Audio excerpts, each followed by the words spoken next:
Hello and welcome to Cars and Popcorn, guys. We're back. It's been a long time. We've been out for a while, but we're coming back with a very special episode Cars and today. Popcorn, guys. And We're back. It's thankfully, been a long time. We've been I've out got we've one been out real for a special episode because this is one of the greatest movies, if not the greatest movie ever made. A movie I can't be objective about, but that's why we have guests here. So, without further ado, I'll introduce my guests. First, the man that suggested this and basically suggested the movie that I designed this show for. Ladies and gentlemen, from Geek to My Nerd, Joe Davis. Hi, how's it going today? Can you guys hear me okay? Yep. Yes. Okay. I just want to make sure I'm not seeing the little... Oh, no, there they are. Anyway, yeah, I freaking love this movie. It is one of my absolute favorite Nick Cage films, and it is... I'm a sucker for heist movies, I have come to realize in the past 5 to 10 years. Absolutely. Gotta love a good heist. And, of course, staple of the show, my second guest today, a man who, in high school, was voted most likely to kill himself with Harbor Freight tools. It's Curly. Yeah, thankfully, one of our other favorite internet Davids was not in the same high school I was, because he's definitely more likely to kill himself with either Harbor Freight tools or a rusty Jeep, or probably a combination of both. Womp womp. That's for the one or two Jalopnik fans out there. Yeah, the ones that somehow stumbled into this podcast. All right, so we usually ask the same two questions here, but we're going to modify them a little bit this week. So we'll start over with Joe. Joe, first question, there is a correct answer. What's your favorite car from this movie? And why is this the greatest movie ever made to you? Favorite car from this movie? Crap, there's so many awesome cars in this movie. And I don't even know anything really about cars other than that they run on gasoline and they go. But actually, I really, really, really love the Humvee. It's short-lived. It's a portion of a great scene, and it's just an interesting design. But if I had to go with my favorite, it's got to be Eleanor. Was it Shelby GT 67 or something like that? Yep. I see it. We have one. 67 Shelby GT 500. There it is. An absolute legend even before it showed up into this movie. Which is probably why it was the one in this movie, because it's the absolute legend. Definitely. I mean, it's called the unicorn. It is the unicorn. And why is this the greatest movie ever to you? Because it's this weird culmination of like everything that's good about movies. It's really well shot. The script is tight. There's a lot of action, humor, and drama in it. The cast is phenomenal, and it really plays to the strengths of the individual cast members, even if those individual cast members don't get a lot of screen time. But it plays to their strengths. Like Nick Cage gets to go full Nick Cage a few times, and you have Robert Duvall chewing up scenery without saying a word because he's just having a good time playing the character. And it's just everything about this movie is amazing. Yeah, and I do love the fact that they give, especially at the end, they give Nick Cage like 5 minutes to turn it up to 11. And he does not disappoint at all. Never. All right, and Curly, same two questions. All right, so I'm going to start with my favorite car, and I'm actually going to start with the prop, and it's ironic that Joe picked the Humvee. Because what I'm about to show you guys is actually predates the movie, 1 by 1 year and 1 by 2. So right here, I was a Cub Scout, and this is my Pinewood Derby from 1997. This is a Humvee. Now, I'll be honest, this was actually based off of the really weird nerds out there, the Teenage Mutant Ninja Turtles live action show that lasted on Fox for like a year and a half. But they had a Humvee. They drove a Humvee in that instead of a van. So this is actually the Turtle Humvee, but it's still a Humvee. And it's a Pinewood Derby. It's all made out of wood. Then the other one for my answer is the Jaguar XJ220, which I also built a Pinewood Derby out of. This one was from 1999. It's in purple, the right color for an XJ220. And I actually fell in love with the XJ220 because of the game Need for Speed 2, not Underground, not anything else. Need for Speed 2, and the XJ220 was in there in purple, and it was a wonderful car. So, you know, I knew that we were going to talk about Eleanor. I know we're going to talk about certain cars just because Tom and I love them, and I had to give a shout out to the XJ220, one of the weirdest supercars that now is famous, but certainly when it was in the movie in 2000, I'm sure maybe 5 people in theaters actually knew what it was.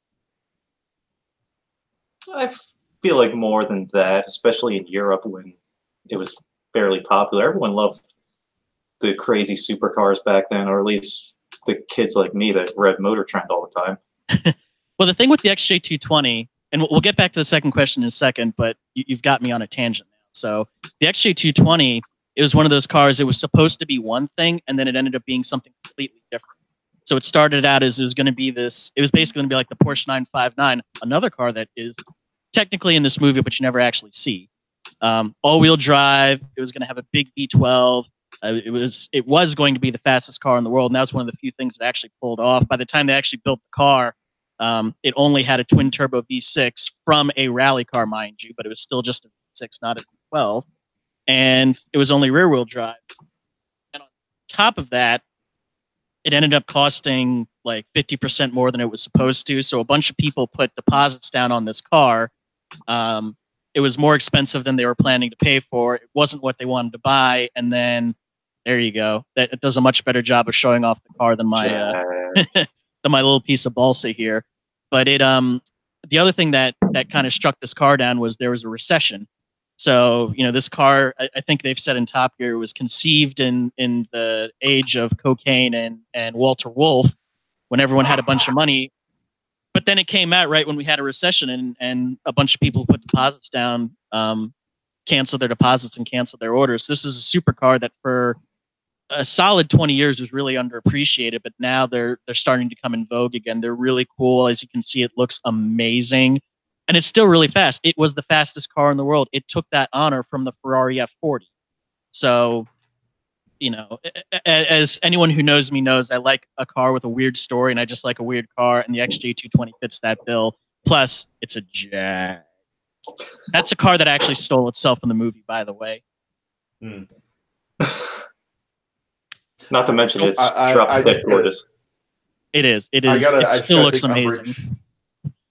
I just got to take umbrage for a second with your choice of Humvee, because you literally chose something from the worst Teenage Mutant Ninja Turtle series ever conceived by man. To be fair, I was 8 years old at the time. Okay, an 8-year-old. I will give you that. I mean, look, I'm not going to lie. I have bad taste. Look, I'm an adult and I love terrible things. Okay, so I get where you're coming from. I gotta give a little bit of a crap, because that gave us, was it Venus de Milo? Yeah, the girl turtle. And I bring up that show knowing full well that it was a crappy show, but I still loved it because, again, I was 8 years old. If only they had named her Frida or something like that, actually, after an actual artist, I would have had way less problems with it. That would have made sense, actually. She's not Italian, I know, but surely they could have thought of something better than Venus. I do agree with that. But probably the best part of that show was the Humvee. So in that case, it still works out, right? Some of the set design and the practical effects of that show were phenomenal. Mm-hmm. Yeah, the Humvee was definitely cool. And again, I fell in love with it because, I mean, Tom's got it on here right now. And it's oddly enough, it's the same color from the Teenage Mutant Ninja Turtle show. But look, it just looks awesome. That is a car that, you know, you get out of the way of, even though probably one of the few, I'll give credit to Gone in 60 Seconds. They did a really good job of the stunts. A lot of them are really realistic. One of the few things that's not is the Humvee actually having enough power to push a cop car down a ramp and then off another ramp. Because those things were... it's slow, but it's got a lot of torque. It had a very, very horrible diesel engine. No, it really did. Also, that vehicle you could tell was fully customized for style over substance, because it's a freaking 2-seater Humvee. Well, it was designed to just keep driving. it's a military vehicle, so it's slow. It's not supposed to be going highway speeds. It's not supposed to be for the civilians, but it's just. I'm kind of curious when we look at that picture. I wonder how many parking structures they had to go through in LA before they found one big enough to fit that thing. Yeah. This is true. And you're right, Tom. It's not meant to, it may not be the most stylish thing or the fastest thing, but it will get you to wherever you need to go, wherever that happens to be. Totally. And no matter what you have to go over. Exactly. Or who you have to go through. Yeah, which it will do, as you saw. I mean, again, it's just not a. It's got a big fat diesel in it, but it was still a crappy. It was not a. It was not the torque monster it makes it out to be. On the other hand, that scene is just so badass. You can let that go. Yep. Yeah, and part of the badassness of this scene just comes down to how great this cast was. I know, Joe, you mentioned this was your first introduction to Vinnie Jones. This was before I knew who Vinnie Jones was. But Exactly. You and the rest of America. yes, we're not Europe. We didn't know who Vinnie Jones was. But even after this movie, we still really didn't know because he only had like one line at the end. But And they that's all gave he him a needed. damn good one too. They did. I thought he was from Long Beach.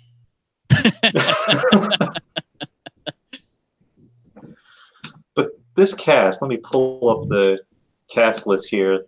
I can't think of anything else I ever saw the guy that was with him in. I forget his name, but The guy who played Mirror. yeah. But TJ Carter. yes, TJ Cross. TJ Cross. I don't think I've ever seen him in anything else. But this guy was better comic relief than Tyrese could ever hope to be. Let's be real here. Yeah. You see, when I saw him in that movie, because he never takes off his sunglasses, I thought he was Mos Def, because I know Mos Def did a lot of movies in that time. That's like just when he was starting out his acting. Nope, it's not. He is definitely not done a lot. He's been in 3 movies. Yeah. That's a shame. That's a real shame. He was excellent as comic relief. All of them in the scope of 2000 to 2002.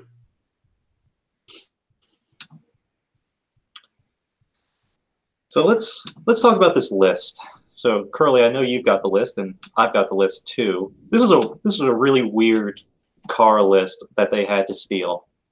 Really varied, and you could only get like small glimpses of it. But this ranges anywhere from, let's see, you got Aston Martin DB1, and you've got Curly's favorite car here, the Eldorado STS. Wait, it wasn't even an Eldorado. It was just, I guess it was an Eldorado. But yeah, it was the Cadillac STS, especially from 2000. Who wants that car? Nobody wanted that. Nobody wanted that car when it was new. That was the car that your grandmother bought because she'd only ever bought Cadillacs ever since she turned 40. Like, it was just a terrible car in every way, shape, and form. Like, shouting out to Jalopnik here, they had one of their guys restore one of those and try to flip it, and he could not pull it off. And that car was so terrible, the dye on the leather actually melted off of the seat because it was so horrible in quality. It was just a god-awful piece of crap.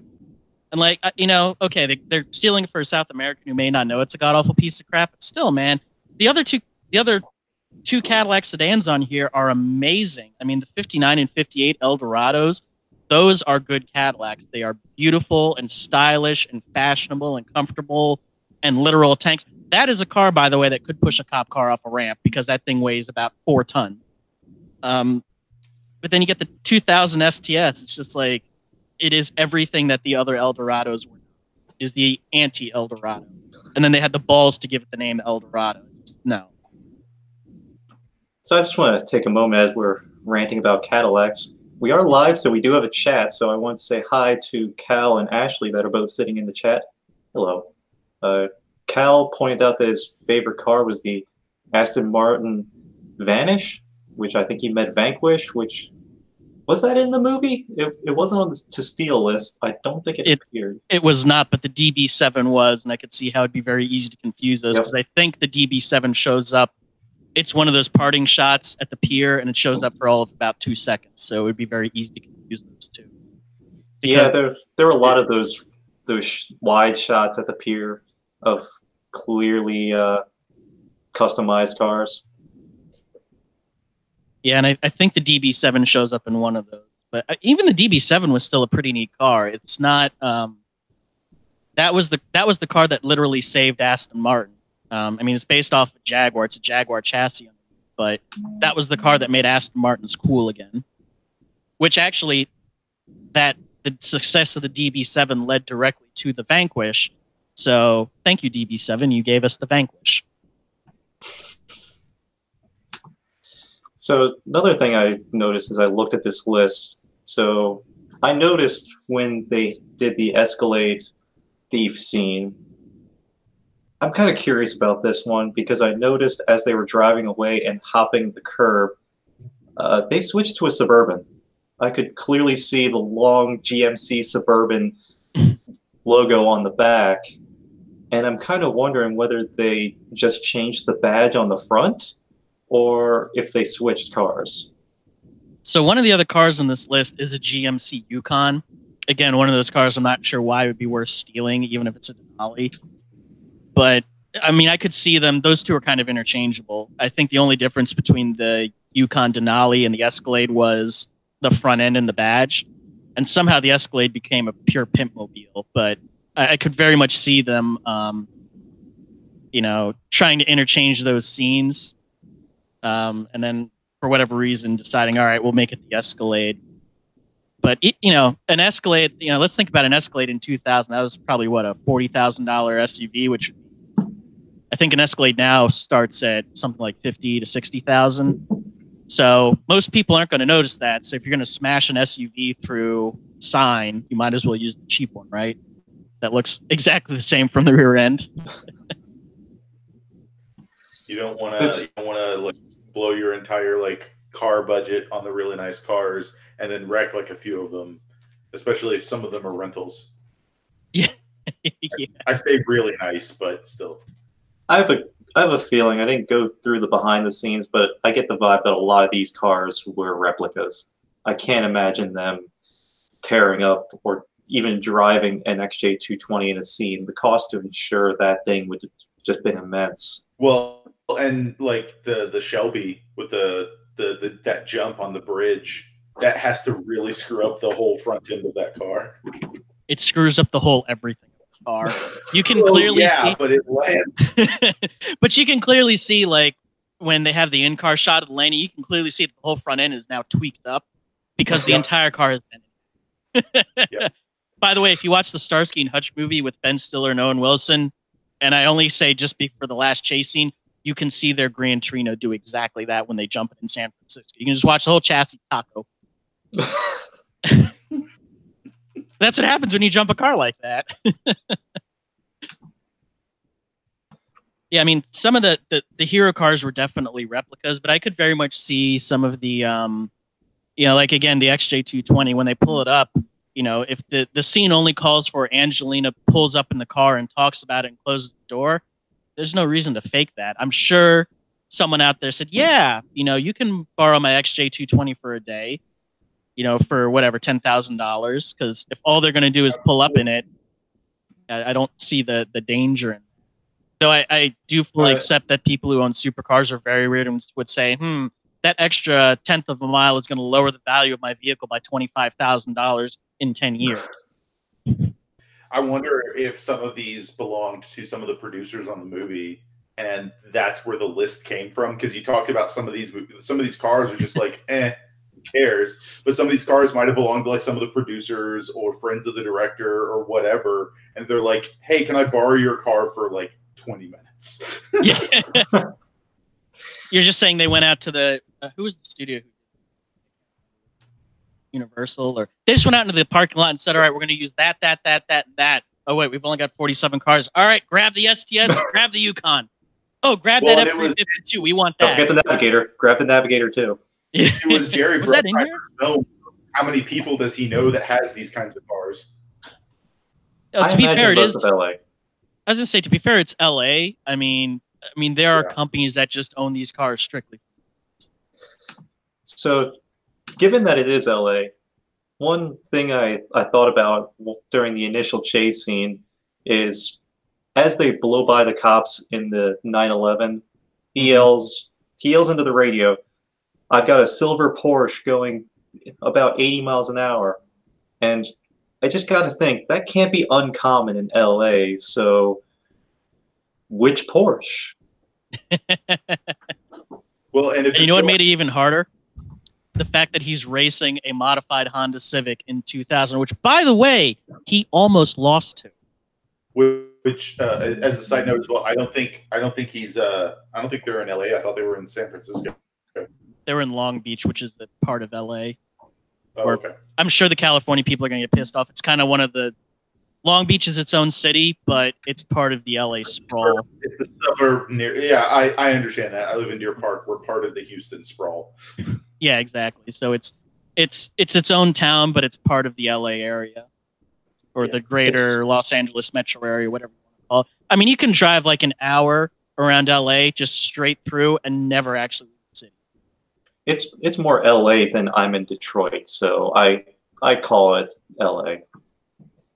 But if you want to Long be proper Beach is here, like it's right Long there. Beach. Yeah, I mean, Long Beach is an industrial town, or an industrial burb, whatever you want to call it. It's a port. You know, that's where they import and export things. And you know, I was to say, fun fact: James Duvall, who played Fred, was born in Detroit. Oh yeah, I think I did look that up. Sounds about right. Were any actors in this movie born in Kentucky? I don't know. I'm not going to go through this massive list of actors. I mean, the answer is probably no. I mean, you could probably Google actors born in Kentucky, and it'd probably bring up like 5 names. So yeah, now earlier. Oh, I'm sorry. I was going to say, if you want to Google the names of actors who live in Kentucky, it's actually pretty long. Like, there's a lot of people who live out of here because you can buy an estate, a farm estate, and no one will know where you are. Or who you could even build like 7 houses on that farm estate, and no one will know which house you're in that each day. Yeah, or you can just build a straight up castle, which, by the way, is the thing I drive by every single day. Some rich dude built it for his wife. It's an actual look up the Versailles Castle in Kentucky. It's a real thing, I promise. Did you just say Versailles? Yes, it is Versailles. I know it's spelled. It's supposed to be Versailles, but this is Kentucky. It's Versailles. All right. Don't argue it. I tried arguing it too and lost. Side note, from the film side of things, there's another actor that this is the first time I saw them in a movie and didn't even realize it at the time. Michael Pena is in this movie. Really? Where's he? He only has, it's like a tiny little bit part, but when they're trying to get the dog to dump out the keys, he's one of the gangers that shows up. He's the one. Man. He's like the lead ganger that's like giving them a hard time for digging through dog crap. That was a wonderful scene, by the way. There's a lot of scenes in this movie that are just wonderful scenes.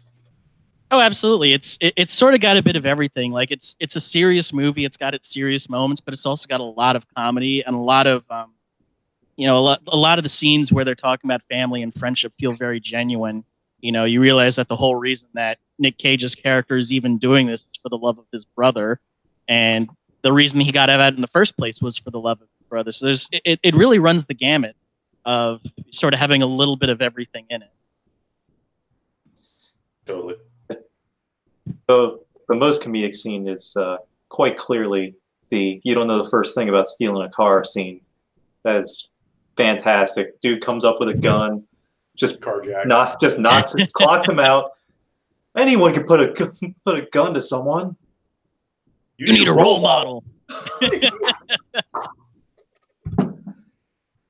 That and the other scene I really enjoyed is the scene where the guy who orders pizzas steals the car and it's full of heroin, and just the whole, it's a very tense dynamic, but it's also hilarious. Like, dude, what the hell were you thinking? Like, you understand what he's trying to do. He's trying to show off and like, hey, I can do more than order pizzas, and then he steals literally the worst possible car. The only way they could make it worse is if there was a cop tied up in the back seat. But instead, a cop shows up. I know, and Yeah. they play it off beautifully. And of course, the Yep. best part about that scene is it's also integral to the plot because that's where the detective figures out, okay, they're going to steal all the cars tonight. Yep. Everyone's on call, or like everyone's there, et cetera, et cetera. Yep. Mm-hmm. Yeah, and then he's walking around, he sees the paper with all the call signs on it for the cops.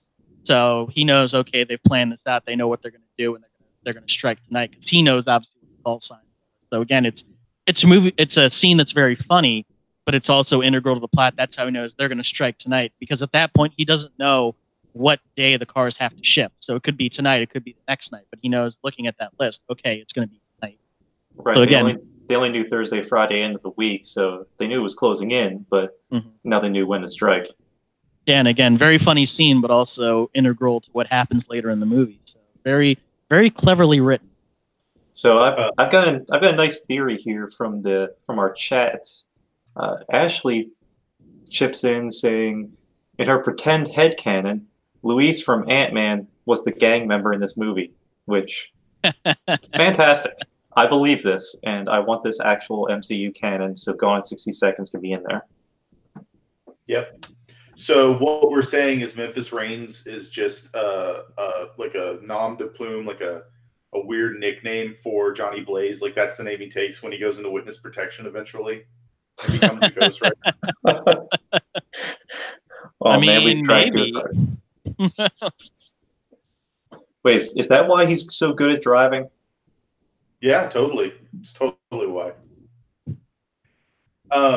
There is another interesting link to other pop culture media and stuff. As you know, my wife and I and Cal in the chat are all huge fans of Twin Peaks. And the actress Grace Zabriskie, who plays the mother Rains, I don't know the first name in the movie. Helen Rains. Also plays Sarah Palmer, who is the mother of the murdered Laura Palmer in the show Twin Peaks.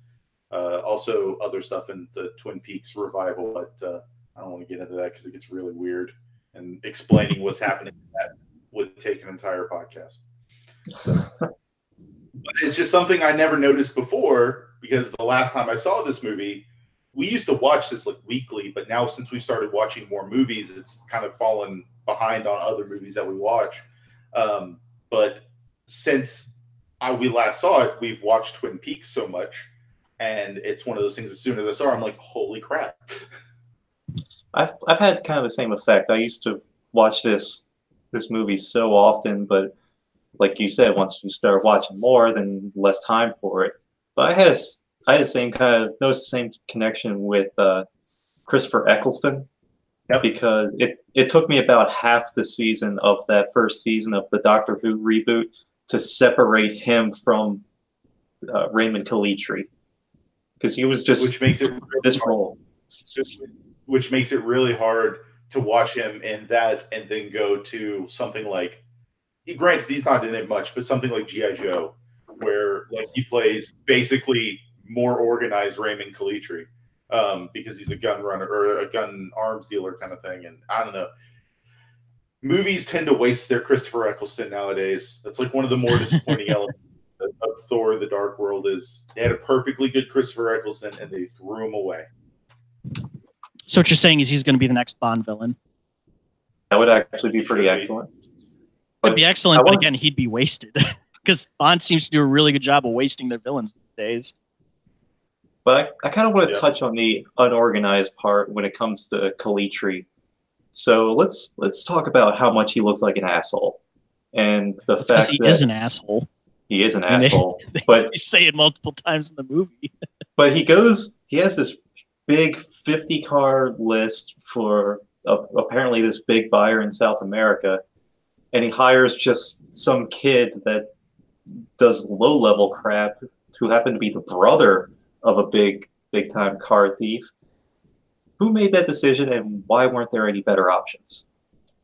So,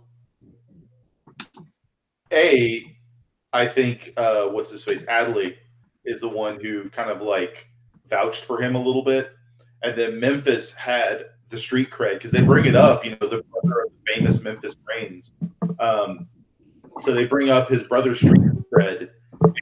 He probably leveraged that with Adley being someone like a friend of the family kind of situation.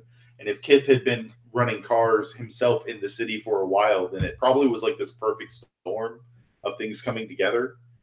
And I would imagine anyone else with any more capability would have heard of Raymond Calitri's penchant for psychosis and been like, I'm just going to steer clear of that crazy show. Can we also point out the fact that Kip agrees to steal 50 cars that are, even the crappiest one is worth at least 40 grand. And, you know, the more expensive ones, even in 2000, were still worth $500,000. And he agrees for $200,000 for him and his entire crew. It's literally chump change. Like, for only like a $10,000 upfront down payment thing. Yeah, a $10,000 upfront payment. But again, you know, if you look at the value of the cars, and you know that Calitri is he's going to be getting a good cut of. Well, I mean, he's going to make all the profit from that. You know, if you just say, all right, out of these 50, let's just make it easy. You know, 50 cars, $100,000. That's $500,000. All Calitri did is hire the guy, and he's going to get 300 grand. And we know for a fact that most of those cars are worth a lot more than that. So, you know, 1 million, 2 million. He's going to probably sell those for at least $5 million, and he's only spending 200 grand on it. Like, if I'm any of those guys, I'm going to say, all right, you know, how about a little bit more out of it, because I know what you're going to get. But, you know, he's stealing the cars. He's not paying for them. He's only paying for the services of the thief.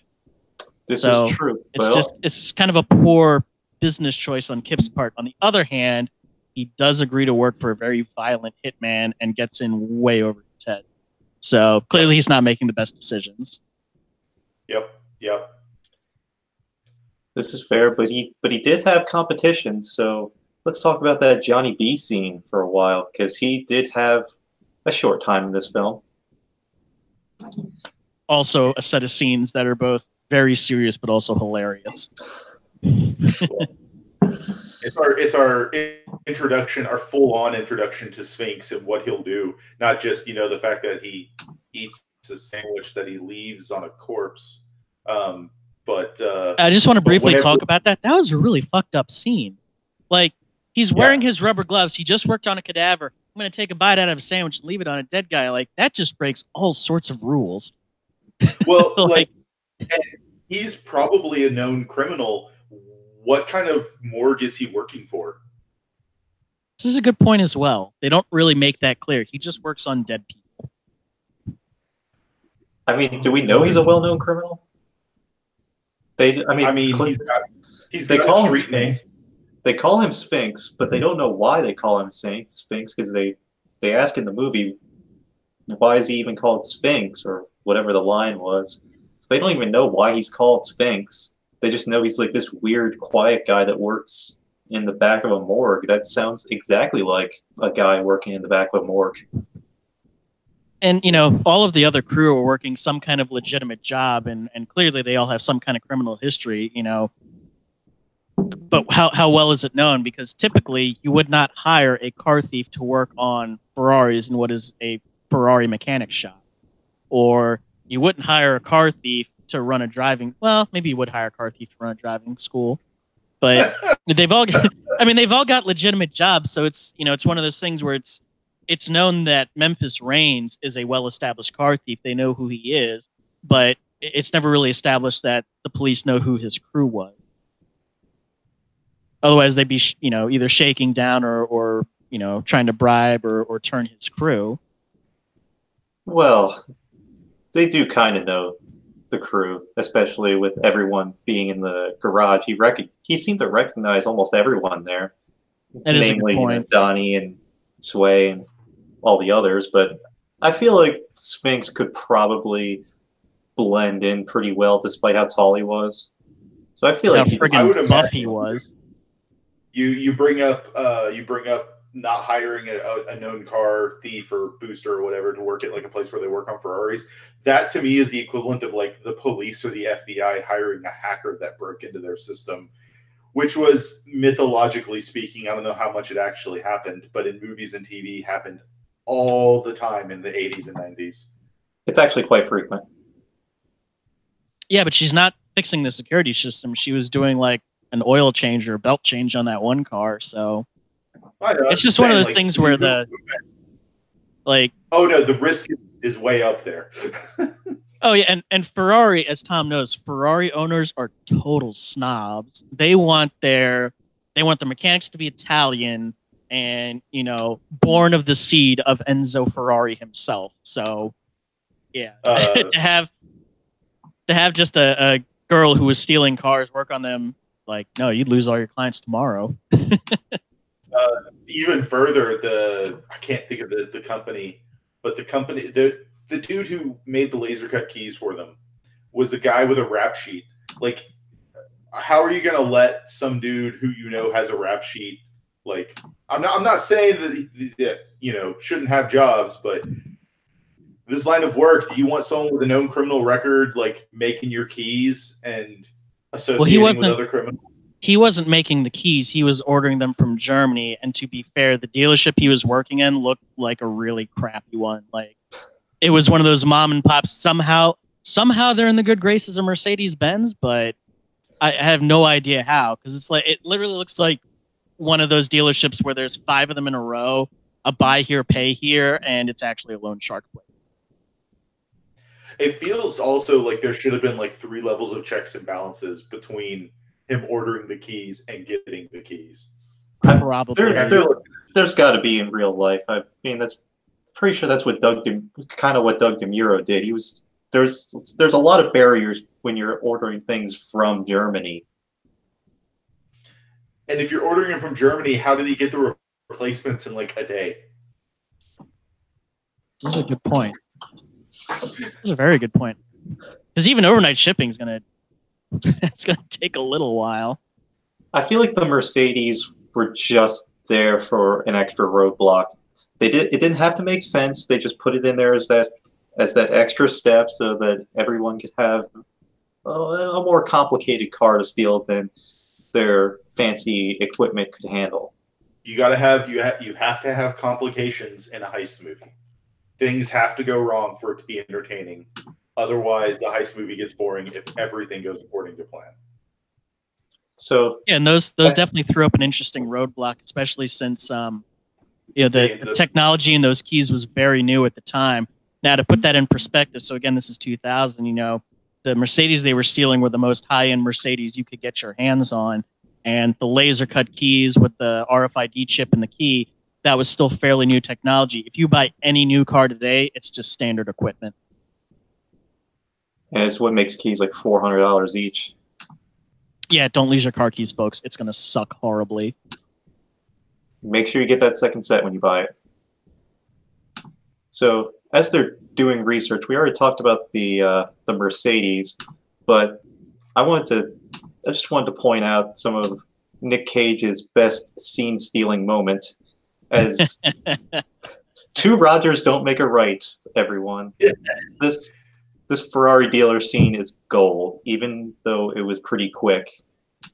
He got to go full Cage. Hold on. Go back to that screenshot for a second. Sorry, computer because slow. The look on his face. Look at Nick Cage. That screenshot is just perfect. That is the picture that they'll have to run in Nick Cage's obituary, because that is just full on Nick Cage look right there. Totally. Well, especially when he starts screaming, he's like, too many self-indulgent wieners with too much bloody money. Says it as loud as possible. So if we're going to talk about movie connections, so right here in this shot, there are at least 2 Ferrari F355s, which movie people will know is the exact same type of Ferrari that Nick Cage drove in The Rock and got crushed by a trolley.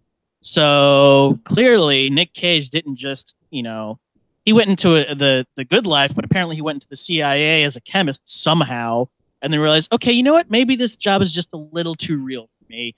And then he decided to go run a go-kart track. Clearly, that's what happened between 1995 and 2000.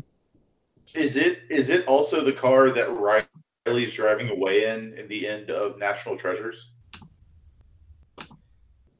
I admit I have not seen that movie, so I don't know. It's been a long time since I've seen that movie. So it could be. But I think Ferrari takes up most of this list and most of the list's value. Just, I want to know who that guy was, and he probably got fired after that because he told Nick Cage everything he had in the warehouse as this just random guy walks in asking for a 275, and this guy definitely lost his job after that, right? Oh, if totally. If he didn't, he totally should have. Or he quit once he I could just see him like the next night at home, like having a nice dinner, watching the television, and seeing or the very next morning, the guy driving through town, all sorts of other crap, hearing about this in the newspaper or whatever, and just being like, okay, well, I need to start looking for a new job.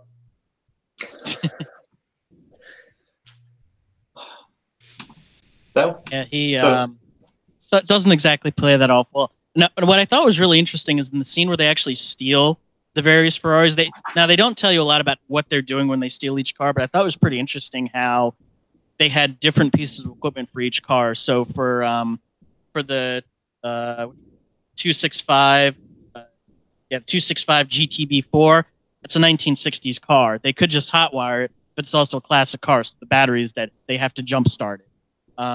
Then they go for the 355s. Now those cars should have had some kind of immobilizer system on them, so they just plug in a different ECU that allows the cars to start and run. I don't know if that would keep working if you unplugged it, or how they even got their hands on those things. That's something else to mention is the equipment they're using, especially the things like the specialized Ferrari parts. How do you get those in a day? Same way you get laser cut keys from Germany? Apparently they had a hookup. Maybe it was that salesman in the dealership.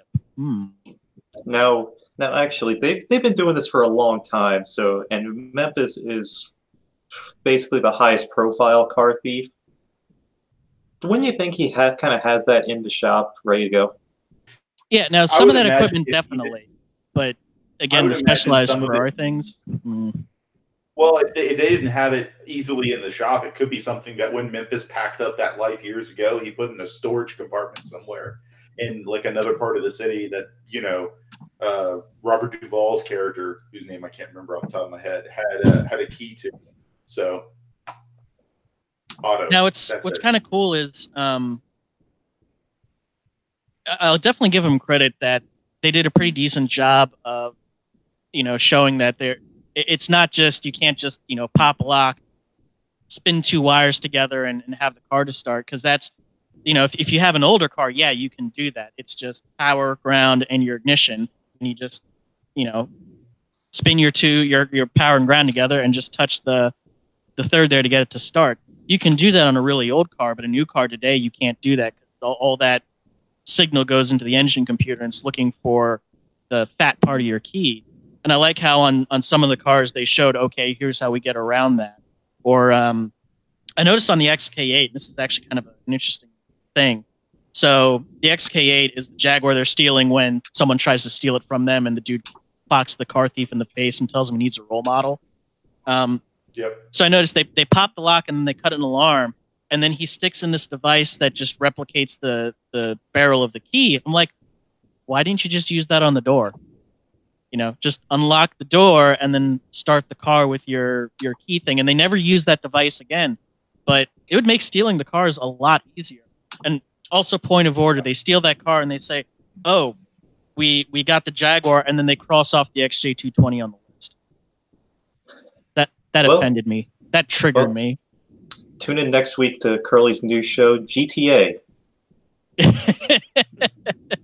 By the way, the information in this podcast is not supposed to tell you how to steal a car. Please don't do that. No, it's just for hobbyists. It's hobbyists for understanding and educational purposes. Yeah, and if you somehow have the access to a specialized Ferrari computer to hotwire Ferrari, you probably don't need the information in this video. You already know way more than I do. All right. Now, which, by the way, you brought up, where did they get those specialty Ferrari parts? Sway worked at a Ferrari shop, didn't she? That's actually a good point. You do raise a good point. She may have snagged them out of there, which is the whole reason you don't want someone who is carjacker or a car thief to work at your specialty vehicle store. That's fair. Plot hole closed. And by the way, I want to jump back to National Treasure because I did find a quick image of the end scene. I think it was the computer nerds, the one who drives up in the Ferrari. It was actually, I think it was an F430 or an F360. It was not a 350. Over 360. So Curly, I think you've opened up Pandora's box for the inconsistencies with checking off the XJ220. Now you've read through the list. I want to ask you if you can see what's wrong with this picture. I see. Well, obviously, I see the XJ220, and my eyes are stuck on there. But I also see a Roadrunner there, a Daytona Roadrunner, and that was not. Well, it's hard to tell. Is that a Roadrunner or a Daytona? It's definitely a Superbird actually, because Superbird, that's what it was. When they put the wings on the Roadrunner, it was a Superbird, but on the list they have a Daytona. Mm-hmm. They do have a regular Roadrunner, so maybe they just misprinted and just took a Superbird instead. But I feel like their guy in South America is going to kind of notice that and be happy about it because those Superbirds are pretty friggin' rare. Well, so is the Daytona because they didn't make as many of those. But yeah, I think the Superbird's probably more well known. But if you're going to replace a Roadrunner with a Superbird, I don't think you're going to hear anybody complain. That's fair. That's just the big inconsistency I noticed when I was looking through the list and saw them parking that. You figure your car thieves would know the difference. They probably did. But producers, not so much. Bingo. All right. So there's also another hero car that I want to mention as one of the MVPs of the movie. Stand by, pulling up a picture now from one of the most comedic scenes in the film. Our friend, the Jeep Cherokee. So first of all, that cop is super dead right now. What? Yeah, there is no... Jeeps are the safest thing in the world, Curly. I don't know what you're talking about. Yes, but they're not designed for construction equipment to strike them into pure concrete. Yeah, so just to put it in perspective, that wrecking ball there weighs more than the Jeep. But also to put it in perspective, Tom, our favorite other David, who will not be more named than that, would probably try to salvage that car and fix it and then take it to Moab. How do we know he hasn't? Because he would have written 100 articles about how fucked he is trying to get it running again. Fair point, but that does bring on the best line in the movie. Are you sure? Because you just went through a wall. Josh Duhamel channeling his best Bill Paxton. Yeah, and that's one thing I really appreciate about this movie that you don't see as often in movies today is there is a lot of comedic relief. You know, going through a wall and saying, dude, you just went through a wall. Or, again, the scene with digging the car keys out of the dog poop. Or, you know, any of the other scenes we've talked about so far. It seems like action movies today take themselves way too seriously. It'd be a lot more fun if there's more of this sort of, you know, comedic relief. And you know, pure comedy. Like, you know, one of the great things about Die Hard is that Bruce Willis at the time, he was still sort of a half comedian. So he's genuinely funny in various points of that film. But like you look at Die Hard today and he just takes himself too seriously. A lot of action movies are like that now, which is it's just a real disappointment.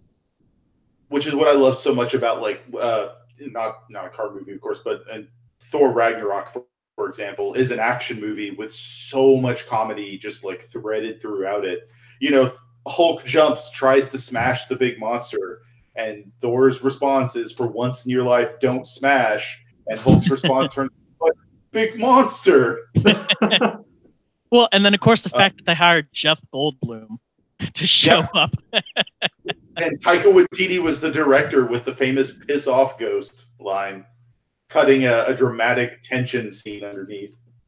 Yeah, so, you know, the MCU does a really good job of balancing action and comedy.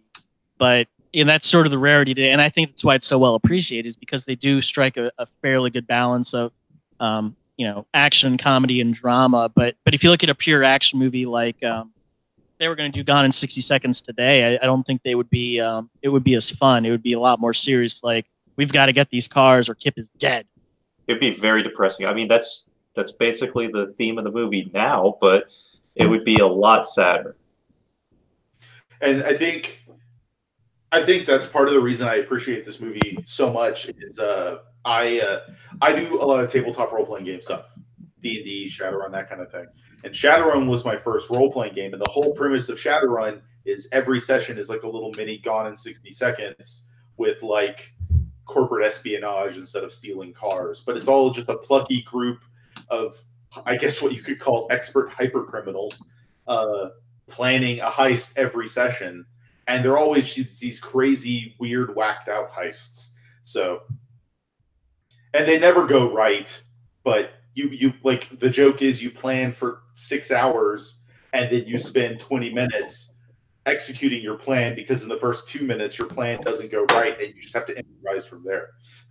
Well, that's what makes heist movies interesting. If everything went perfectly well, if this night went off without a hitch, we wouldn't really have an interesting movie, because they would just deliver the cars, wave to Kalitri, and have a nice day. But instead, the fun part is just going through all the issues they had. And like you guys said, it's an 80. This is basically a leftover from the 90s. They respond to every serious situation with comedy. I feel like that's what every child of the 90s reacts to, especially when we go back to that Jeep scene. In horrific crises, I feel like a lot of us from the 90s respond with some sort of bit of humor to try and, cut the tension or make sure the guy's alive and can still laugh. I live in Deer Park, and for those that have been watching a lot of news on it recently, we've had a fairly consistent chemical plant fire down here. And it's like benzene or something like that, an additive for gasoline. Since last Sunday, it's been off and on fairly consistently. And I and about 24 other people in my hometown have done nothing but make jokes and memes about the whole situation. Like, we're gonna die. Get the marshmallows. It's the one where someone has an image of some dude in a black suit pointing at a fire, and it's just like, shit's on fire, yo.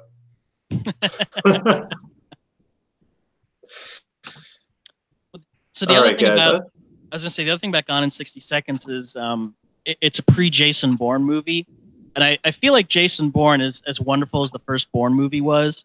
It ruined a lot of action movies, because Bourne was, things don't always go his way, but when they don't go his way, they still work out for him. So, he is the perfect assassin. I mean, he kills a man with a pen.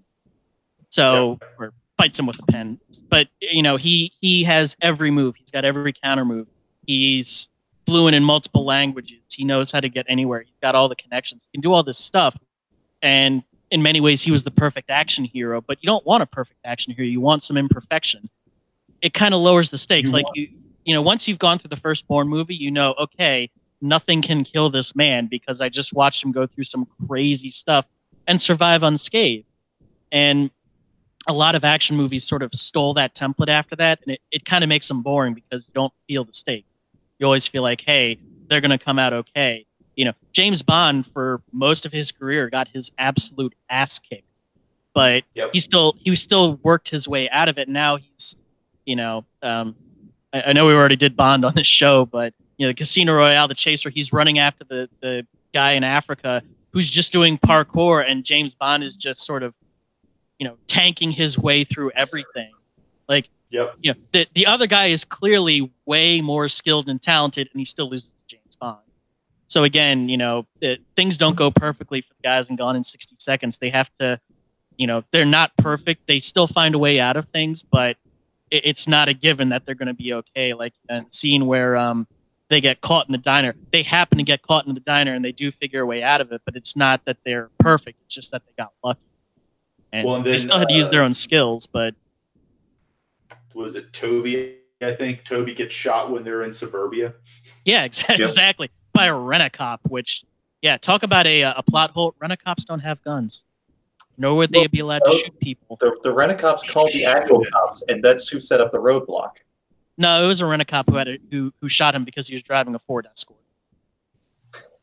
I mean, it's also a lot of paperwork to have to do to shoot, even when they're pulling away from a chase. So there's a lot of issues with cops in movies, and that is one big one.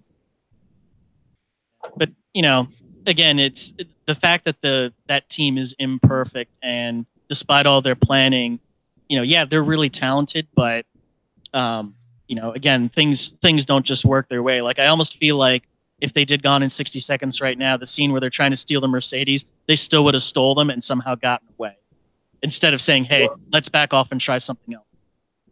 I think the big thing today, if they remade Gone in 60 Seconds today, it would feel more like an Ocean's movie, where there's like double, triple, and quadruple crosses happening all the time. Yeah, definitely. Yeah.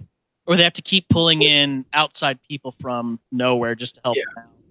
Which is fine, but like, I don't know, something about this feels just like it's one of those perfect action or perfect heist movies where it's like, okay, so we have a plan, we have like 4 hiccups to the plan, and those hiccups we deal with in a different way. We adjust the plan, so to speak, and it works really well.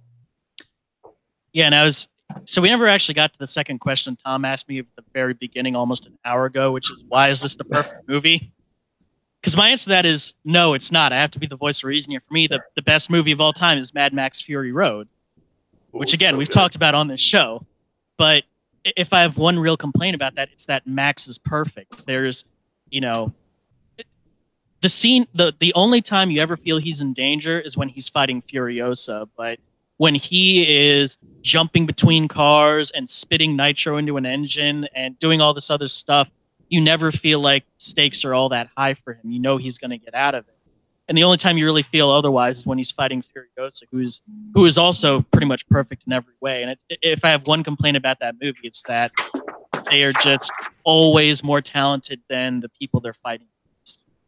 But that's like a fantasy and post-apocalyptic trope. The heroes are really good. It's not about the heroes that we feel worried about, though. It's everyone else around them. This is the whole point of Fury Road is them getting the rest of these people to safety. But my counterpoint to that is all the other Mad Max movies, and how many times does Mel Gibson's Mad Max almost die in all of them?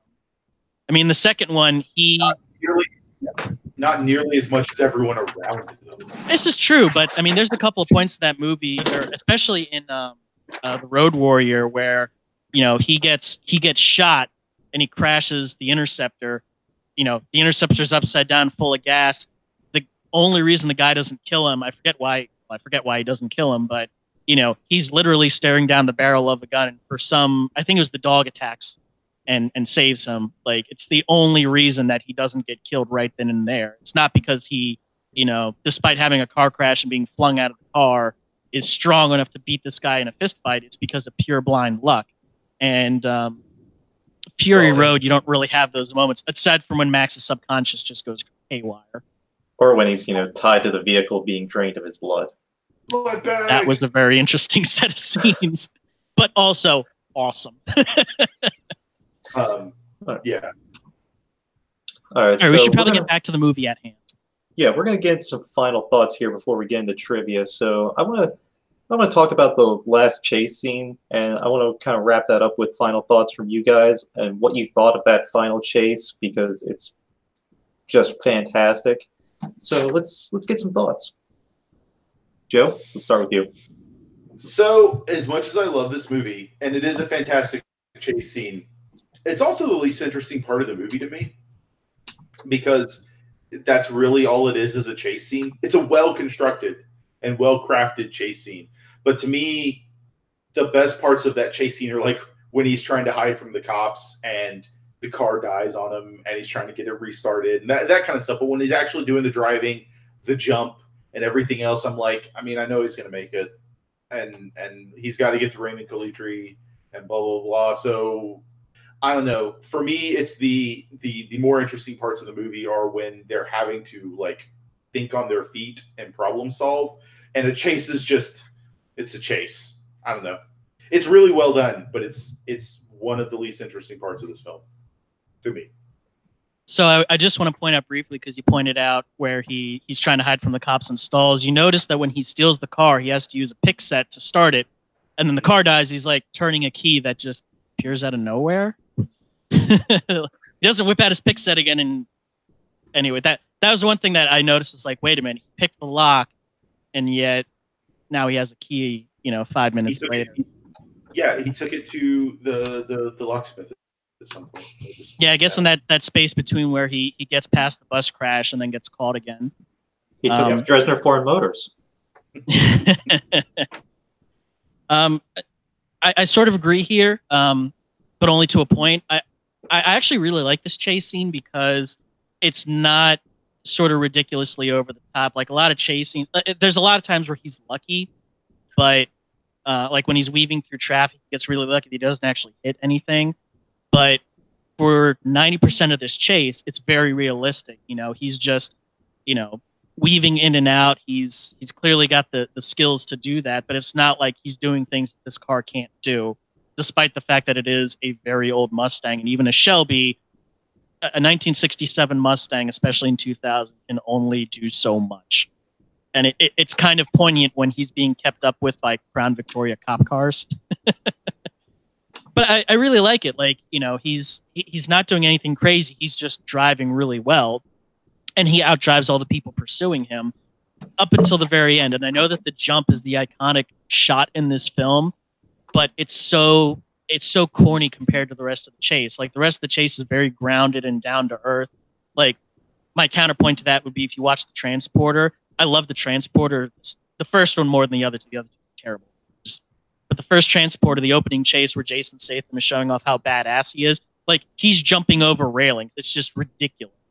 But Gone in 60 Seconds is very grounded in reality up until the point where he says, I'm going to jump over this tow truck and land and somehow survive. Like after that, it's just kind of, it's supposed to be a big climax, but I feel it's anticlimactic, and I can see I'm already bugging you. So go ahead. I want to challenge you on the least realistic part of that, because I think the least realistic part, or the most ridiculous part of that scene, is when he's in the ravine, which is, by the way, a bit wet, and he hits the nitrous at about 7,500 RPM, which is close to red line, and he is still able to accelerate without killing himself with those tiny-ass tires on wet pavement, and did not blow the engine, damn near redlining, hitting nitrous.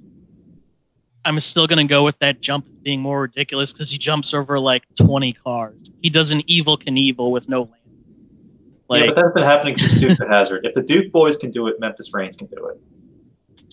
I'll give you that. I mean, it's the movie magic, but like I said, the rest of that chase is very.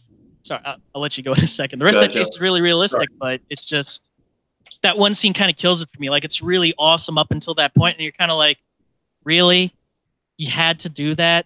Like, it just feels so cheesy after a really good chase. And I do agree, Joe, that the way that they get out of everything else is not through brute force. It's through wits and cleverness. And it is kind of out of place in this movie, but it's still on its own. It's very awesome. I was going to say, at what point does physics have a hand in this chase? Because it should have had more of a hand in this chase. It just, I feel like that's the only real point besides in the ravine where physics was really defied, and it's still it feels mild compared to like the Fast and Furious, everything after the second one.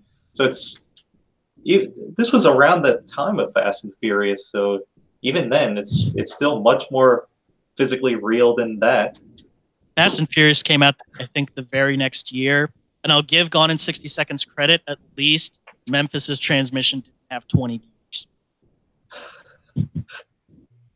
But it's interesting you bring up Fast and Furious because for me, that was, you and I, Tom, you and I have talked a lot about this movie and what it meant to you because you were at you were an impressionable young boy when this movie came out. Let's just not get around that. But the Fast and the Furious had the same effect on me because, as you well know, I absolutely love Japanese imports, especially the kind of ricey, over-the-top fiberglass body kits, the max power type cars. And part of that was really due to the Fast and the Furious. So, that movie really shaped the rest of my sort of where I fit into the car culture scene. And obviously, I'm much more of a car person than a movie person. But that movie shaped the type of cars that I like to this day. And, that's why when I said, hey, I'm going to have a fun weekend car, I chose a Japanese car from the 1990s because that's the type of car that I grew up really loving, the type of car that sort of influenced my future. So, this Gone in 60 Seconds seems to have that same effect on you. It really does. This is the point where I've mentioned to Curly. This is the movie that when I was in high school, I had auto tech, and any day that we either didn't have cars to work on, or my teacher had a hangover, or both, he would play this movie. And in my senior year, I actually had the period twice because I had a free period, so I just went to the garage. So on days where this happened, I got to watch the entire movie several times during school, which was pretty awesome. But this movie made me think Porsches were cool. This movie made me think that all these Mercedes were cool. I fell in love with Eleanor. I've got the car right over there, not the Viper, but the Eleanor. So yeah, hold on, we got to spend 5 minutes on the Viper. How have we not talked about the Viper yet? Because it didn't technically show up. I know, those bastards. That should have been the hero car right there.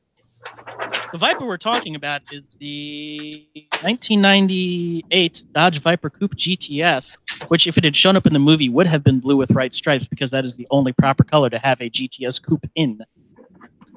Also, by the way, the best car America's ever made, and I will fight anybody who doubts that to the death. Bare knuckle.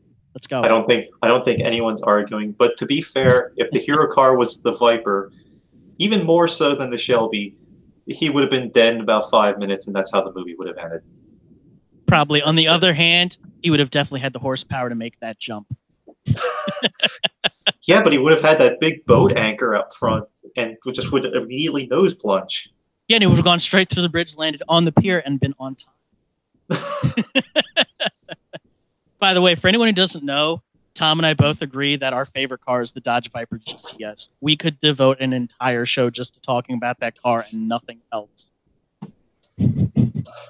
You're not wrong. There's a reason that car is sitting right next to me, and I have another one with the proper colors somewhere around here. Yeah, I don't have any of mine sitting up, but I've got at least a dozen different Dodge Viper models. Some are very big, some are small, but the Viper it's still my favorite car. It's just ridiculous. It's over the top. It came out when I was 4 or 5 years old or something like that. It came out when I was really young, and I remember specifically it paced the Indy 500, which that's the thing that got me into racing in cars. And just to have that wild car. And I remember when they were talking about that car as being the pace car, they specifically said, this is the first pace car we've had in a long time that we didn't have to modify to make it fast enough to be a pace car. It was so fast, it didn't need like a turbocharger or a special engine. It just was really fast. And it just looks amazing. I mean, especially the coupe. It's got that shape that is 100% perfect. There's not a single thing I would ever change about the Viper GTS coupe, especially in the 90s. It is just perfect in every way. And it's got an insanely ridiculous engine to it. And it's another car that's got an awesome backstory behind it, too. So, yeah, again, Tom and I could just go on for days about how amazing the Viper is and all of its different guises. I'll have to find a Viper movie at some point so we can actually get into that story because it is great.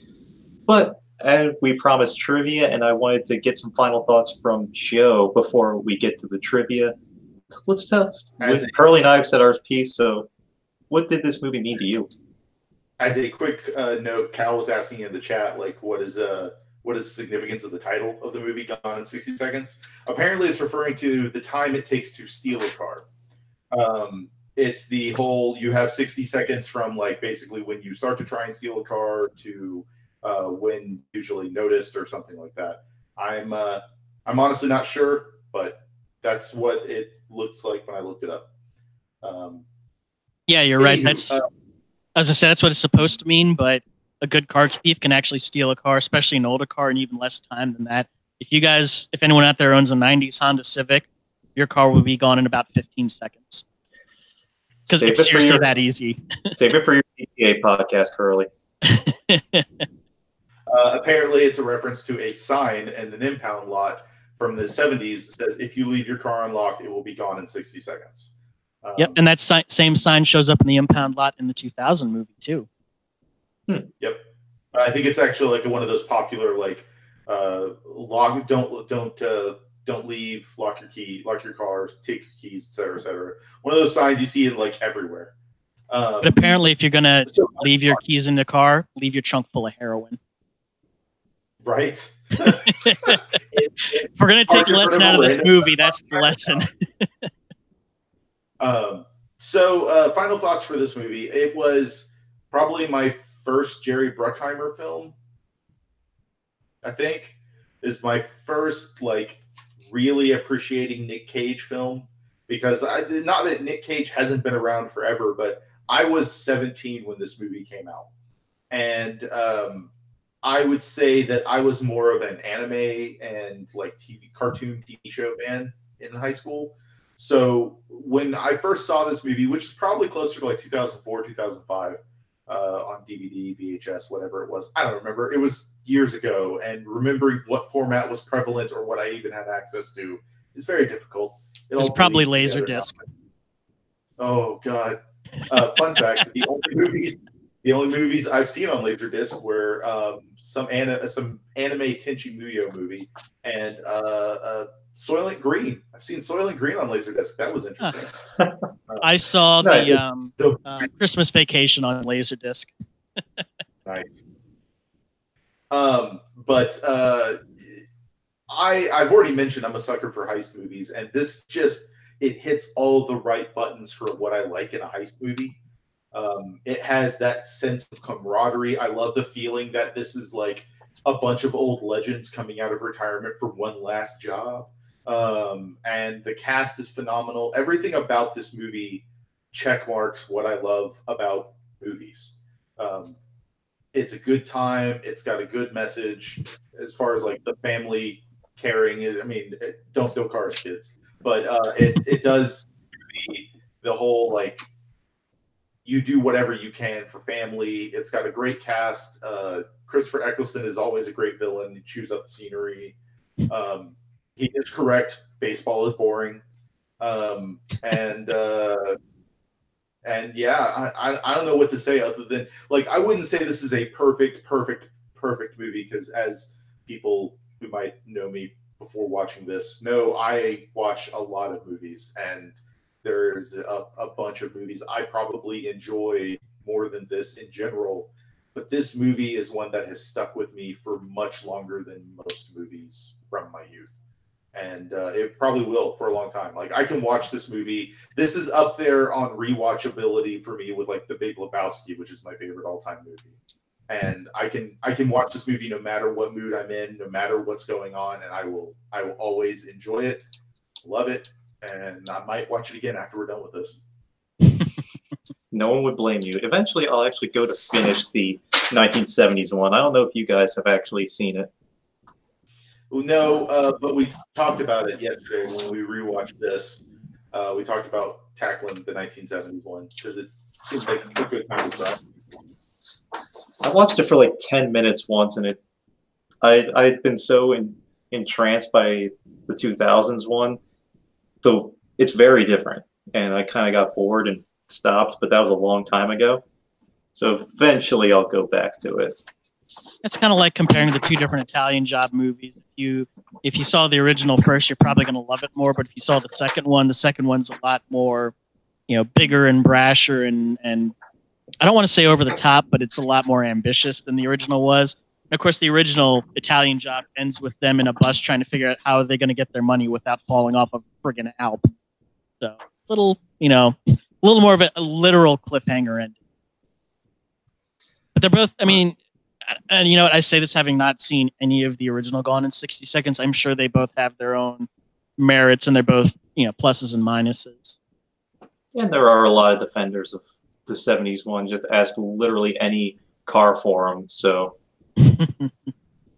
oh, and I'm going to transition the chat to trivia, I promise. But just going into the chat, Game Fixers has brought up one of the most hilarious lines. And when I posted this on Twitter, someone pointed out how cheesy it was. When it rains, it pours.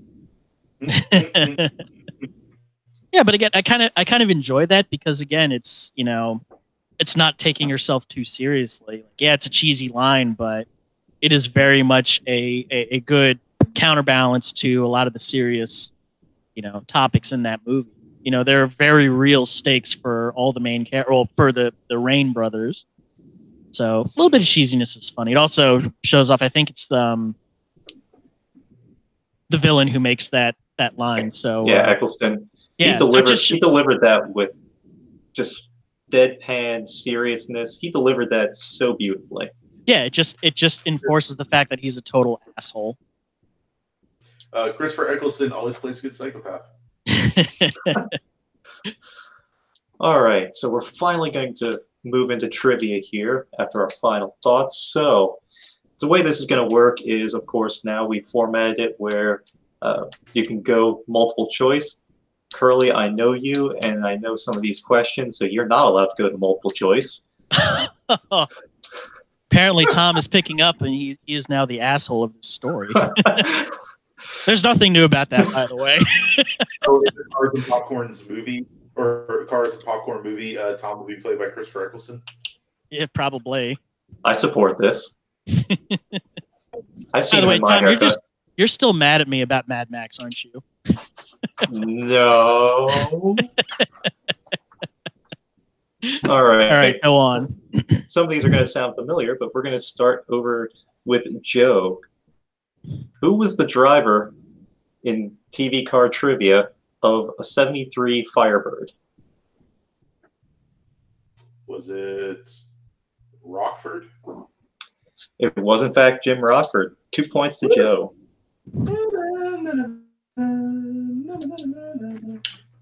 All right, Curly. What's on Magnum PI's license plate? Oh, crap. I haven't seen Magnum. I know it's literally not a question from the movie. Mm-hmm. Oh, damn it. That's right. They did that the rapid fire thing. Yep. I'm not gonna lie, I was taking a leak during that scene. And of course, you're not gonna let me have a multiple choice either, are you? Damn it. I know it wasn't Magnum. Just go with Higgins. By the way, that when they talk about Higgins, that particular line has not aged very well. Yeah. It was not Higgins, but yeah, that was a weird scene. But I'm not going to award you any points, but because my choices are hilarious, I will list my multiple choice here. A, Robin 1. B, Magpie. C, Smokey. D, Mr. Piggy. Robin went, by the way. Those are good choices, by the way. Magpie. All right, Joe. I was gonna give this to Curly, but you seem to remember the TV car trivia pretty well, so you're not gonna have multiple choice on this one. Give me the Bill Bixby trifecta. Oh no, I can't do that. I can't do that. That makes two of us, by the way. What? I guessed on the Rockford, by the way. I remember Rockford was one of the answers for one of the questions, and I was like, "There's a chance." Yeah, I can't do that. Yeah, that's fair. I wasn't gonna make you do that. So the real question: what was the make of the cars that required laser cut keys and were difficult to steal? We The GMC Yukons. They were the Mercedes, weren't they? Were they the Mercedes Benz? They were, in fact, the Mercedes. Okay. Two more points for Joe. Curly, this should be an easy one for you. What was the make and model of the car that Freb stole from Chinatown? It's a Cadillac Eldorado. That was, in fact, a Cadillac Eldorado. Again, a car that did not deserve either the name Cadillac or Eldorado. It was definitely not a city of gold. No, it was not. Nor was it very plush and luxurious. It But was did a have a city cool V8. of heroin. It was a city of heroin, apparently. Also, I'm pretty sure, and I'm going to say this without looking up the stats, I'm pretty sure that did not have a 4.1 liter V8. I'm pretty sure it had something ridiculous like a 6 or more liter V8. I think that was a 4 something back then. That was when they were trying to be German. I'm just thinking all the small block Chevy type engines, which is, I mean, I know it was not a small block Chevy, but it would have been something similar, and that would have been at least 5 liters. All right. So now we're going to go back to Joe. All right. It's become a staple of this show, so I'm going to have to throw this in here. How many cylinders does the engine of Eleanor have? 6. Nope. Curly, do you want to try and answer? Not for the steal. 12. It's 8. It's 8. Yes. Though I think by the end of that scene, it was only about 6.5. Yeah, he had to be running on at least 7 by that point. It did not sound good. That would have been the old, I want to say it was a Windsor V8. So, again, big displacement, just raw American unleaded horsepower. I believe that was a 429 at that point.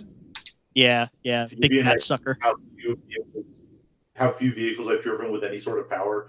These are the cars I've owned in my life. 2 Saturn SL1s, a Ford Taurus, and a Honda Civic. Oh, and a Geo Metro. Those are the cars that I've owned my entire life. Yeah, so Eleanor had more horsepower than all of your fleet combined. Yeah. Probably more displacement too. Joe, were you born to be a teacher? Because those are like the stereotypical teacher cars. I was born to own cars that I bought from other people incredibly affordably. Just like a teacher. All right, back to Curly. What was the Humvee's name?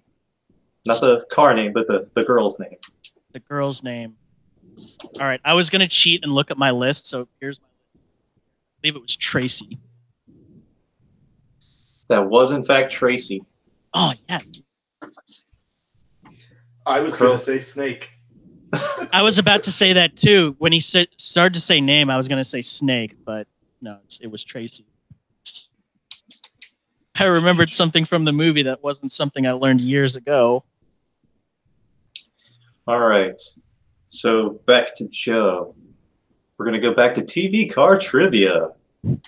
Oh, boy. Here we go. What kind of car did Columbo drive? I don't know. You can go to multiple I'll choice. do multiple choice. All right. Curly will appreciate this one. A silver Suzuki Cappuccino. B, gray Peugeot convertible. C, green Jeep Wrangler. D, white Ferrari Testarossa. It's the B. It was, in fact, B. By the way, my Suzuki Cappuccino is champagne colored. Thank you very much. It looks gray. I guess in the photos it probably does, but the official color is champagne. It's like a goldish color. All right, back to Curly. I'm going to try and not make this too easy for you. All right, what car designated Nadine was at Memphis in a dealer inquiring about? Nadine was definitely one of the Ferraris. I believe it was it was one of the ones in the 70s. It definitely wasn't. They had a 265 GTB, but I think it was newer than that. I think the car they were talking about was newer. I'm going to go with the Testarossa. But I don't think that's right. It was the 275 GTB4. Damn it. Because, see, here's where that's going to bug me. Because I am 90% sure they're talking about a Ferrari in the 70s, and the GTB they had was a 65. So, no, 67 actually. 67 265 GTB4. But I'm pretty sure in the movie, you know what? No, I actually know where I'm confusing myself. They were talking about the Ferrari Daytona GTB at Le Mans in 1971, which, by the way, they say a 5-cam engine, which what the hell does that even mean? Also, if you look at the dashboard on the Daytona, red line was 7,000. It means, and what it means is that no one that wrote this movie really knows that much about cars, and they consult. They threw as many car part names as they could at a piece of paper, and whatever stuck was the line. Which is kind of disappointing because there was a lot in there that was actually like reasonably true. That kind of made me a little sad. Was like, come on, you guys. This is also like pre-Facebook and YouTube. So they knew that there weren't going to be like 780 reviews online about like, well, this is what they got actually wrong at the time of the movie. Well, I think more importantly, it was pre-Google, so no one could just Google Ferrari Daytona GTB. But yeah, they were talking about a 1971 Ferrari Daytona GTB, and that's what confused me. Damn it. All right, so we're going to go back to Joe. And I'm going to give you one that Curly actually revealed earlier in this very episode. What car seen in the film has the highest top speed?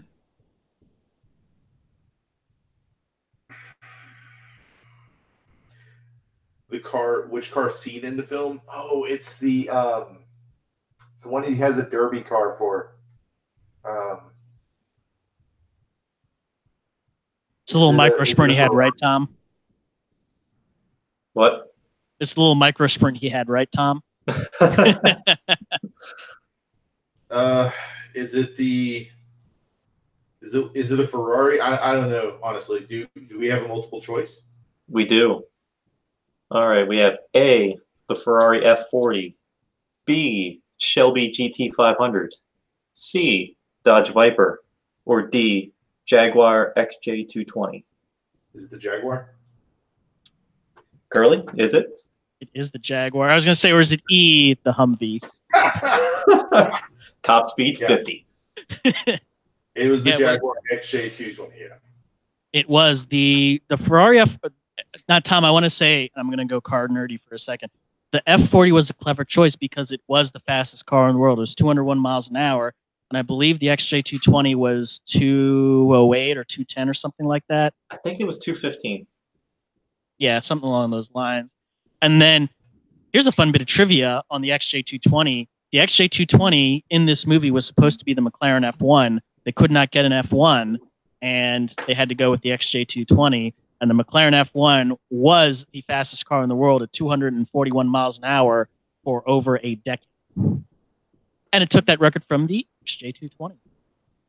Yeah, even back then, that would have been really difficult to acquire and basically impossible to insure. Yeah, really the only person you were going to get it from in LA was Jay Leno. And apparently that's pretty easy to do. Well, he lives in England, so. Well, Jay Leno might not have had it at the time. He's only had it 18 years. Okay, I thought he bought it when it was newer than that, but he bought it from whoever they would have used from the movie. Yeah, I could see Leno doing that. My favorite Jay Leno car stat is for the longest time, his daily driver was a GMC Cyclone pickup truck. Which, by the way, one of the best pickup trucks ever made, but still. He still owns this, and he still says it's one of his favorite cars to drive because it's ridiculous, but it's still kind of practical. I think he said out of all the cars he owns, that's the one he's put some of the most mileage on. All right, last question. We're going to Curly. And that's good because I didn't put a multiple choice for this one. So you and I both love the Dodge Viper GTS, and it was unfortunately not featured. But what was its name? Again, I'm going to do this without looking at the list because I do have the list handy. And it'd be mean to cheat on it. I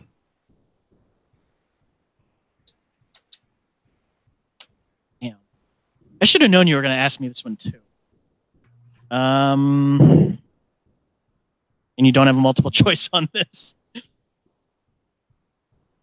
Let's see. I'm going to go with... Just going to throw one out there. Let's just go with Vicky, because again, I'm not sure what it is. Sorry, say that again. You broke up when you were answering. I said Vicky. But now that I'm looking at my list, it's Denise. It is in fact Denise, and It's a since you horrible cheated, name for a Viper. that's fair. All right, so Joe has one trivia today, mostly because I didn't let Curly get multiple choice. Hang on, I'm looking at the list again. The Lexus LS400 is Hillary. That is a very Hillary car. Indeed it is. All right, so that's our show today. I want to thank both of you guys, especially you, Joe, for making this show what it needs to be, because we needed to do a Gone in 60 Seconds episode. So, Joe, tell the folks where they can find you and what you've been working on. You can find me in various places, including here on YouTube, where my wife and I have a channel called Geeks My Nerd, where we talk mostly about movie stuff, but we got other stuff in the pipes. We're talking about doing some podcast, TV show talk. You can also find me on Twitter, where I'm at the Spice Must Joe. And you can find me in Deer Park, where I'm inhaling benzene fumes because I'm only 6 miles away from that plant. Yeah, those are the bulk of the places you can find me. And as far as what we're working on now, we just recently did a Captain Marvel review, and we will be doing another couple of Marvel reviews in the near future. We're talking about doing like a catch up to get ready for Endgame, and then when Endgame comes out, we'll have a 2 Infinity War and Beyond episode for Endgame.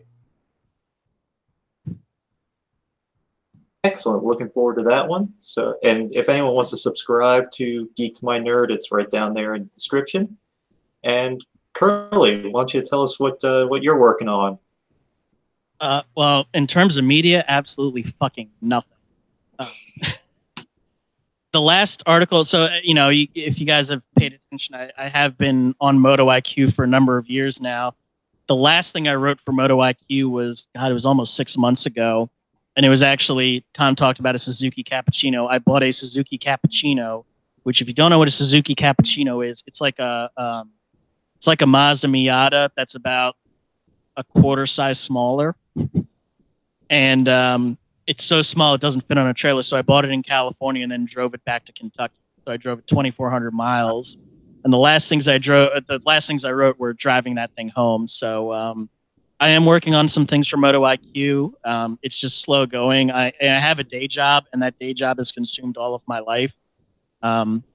Please keep tuning into Moto IQ because it's an awesome website. It's not a movie website. It's a car website. So if you like car stuff, car tech, nerdery, that kind of stuff, or just weird Japanese cars, which is what I'm into, go to motoiq.com. As far as me personally, at Ragged Budget Racing, all one word, on Instagram. I do a lot of car stuff, obviously, but there's some guitar stuff on there. There's always cats. I think one of the last pictures I posted was cats, and some video game stuff. I've genuinely been thinking about starting some kind of a streaming for car video games. Tom, I think you've heard me my dicking around in Forza when we've played together, and I've been thinking about doing something along those lines, reviewing some games. Especially, I'm a huge fan of old video games, and I got a big collection of Sega racing games and that kind of thing. And I'm genuinely asking the people who are watching this now if you think that'd be something that'd be fun to watch. Me dicking around playing racing games and or reviewing them. I'm really on the fence about whether or not I want to do that. So constructive criticism or feedback would be very appreciated. And if it's something some people are interested in, I'd certainly jump in and do it. All right, and obviously put that in the comments if that's something that interests you. So also in the description is Curly's write-up on the Cappuccino. Even if you're not that into cars, I would recommend reading that anyway, because it's just I didn't need to read it because Curly basically texted me through the entire journey, so I know all the weird things that popped up during that. But it's just a hell of a story, buying this car sight unseen and driving it 2,400 miles. It's weird right-hand drive. I don't think you've driven a right-hand drive before. Am I correct? I think I'd driven one or two cars, but no more than like 5 or 10 miles at a time. So the fact that I jumped into this car that, again, Tom is right, I had never personally seen this car up until I actually took ownership of it. It's right-hand drive. The car is super tiny. I mean, when I say it's a 3/4 size Miata, it's seriously a 3/4 size Miata. It Tom, I think I've sent you the picture before. I can send it to you again. You should somehow share the picture of my Cappuccino next to my Tacoma, because it's hilarious how much smaller the Cappuccino is. But yeah, it's a super tiny car, and actually, it's funny. I had a business trip to Detroit, and it just happened to coincide with when I needed to pick up that car. So I drove to Detroit for work, saw Tom, and then the very next day I flew out to California, picked up the car, and then spent the next 4 days driving it back to Kentucky. All on my own, by the way. You know, if you go on, like, if you like roadkill, for example, you know, they'll buy a car sight unseen and drive it, but they have 2 people and a camera crew. I was 100% on my own, so it was a huge adventure. I saw some amazing stuff, and even on the way home, I had people going like, "Dude, are you selling that thing?" Because people love it. It's an awesome little car.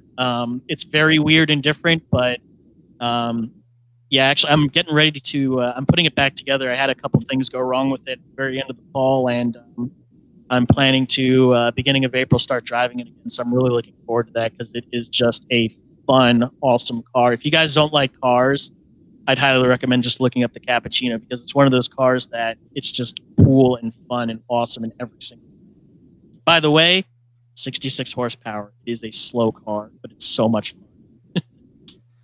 All right, and thank you again, Curly, for joining. It's always fun having you on, and Joe, always a pleasure as well. Thank you guys for talking about this fantastic movie with me, and I'll see you next time. I don't know when that's going to be, but we will certainly be back sometime with a future episode of Cars and Popcorn. Have a nice day. Thank you, Tom.